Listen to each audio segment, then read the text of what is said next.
It wasn't that long ago that some of Montana State's biggest household names would suit up for game day at Bobcat Stadium. And although they might have hung up their cleats, you could still catch them on the sideline, right here at Gallatin High School. Go make the play. That was great. Now go make the plays. For first-year head coach Hunter Chandler, adding experience to his staff was the main priority, which came in the form of collegiate experience from the former Bobcats. Hunter was interviewing for the head coaching position. And I would kind of BS with him about how, oh God, if I was calling plays, this is what I'd be doing. J.P. Flynn was an All-American offensive lineman in his final year with the Bobcats in 2016.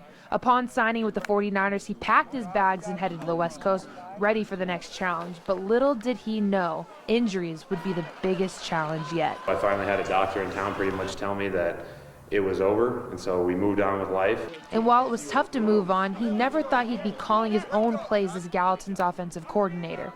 But for former Bobcat D lineman Tucker Yates, it was always in his bloodline to trade in his helmet for a headset. Every summer I'd go home and run a camp for my dad. I'd take a bunch of the MSU guys with me, and we'd put on a full-on camp for my dad's high school team. Yates helped the Bobcats climb above 500 in 2018, becoming one of the top defensive linemen in the Big Sky Conference during his time at MSU. He's now Gallatin's D-line coach. Both Flynn and Yates played together for 2 seasons, often competing in the trenches at practice. That is a hard-headed human right there, let me tell you. But their relationship started well before Tucker made his decision to be a Bobcat. Flynn was the player host when Yates made his official recruiting visit to Montana State. He was kind of a big-time name at the time, so I thought it was pretty cool hanging out with him. And he had the flow, he had the long hair at the time. Fast forward 4 years later, and they're back on the sidelines together, this time as coaches. But one Bobcat you won't see on the field during a Gallatin game is Chase Benson. He watches the game from a bird's eye view up in the coach's box, talking to Tucker through a headset. His coaching situation is a little bit different, but that's because he's still playing for Montana State and has a lot of extra time on his hands these days because of the delayed season. Because they had to find something to do. And luckily, my one class this semester was a coaching practicum.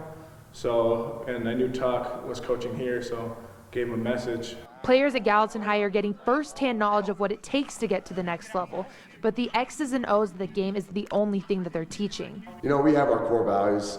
We talk about family, character, toughness, and you know, we just try to harp on those things every single day. Any one of them will tell you that some of life's biggest lessons are the ones taught on a football field.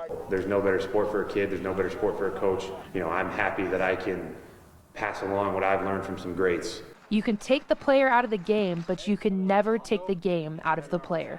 In Bozeman, Ashley Washburn, MTN Sports.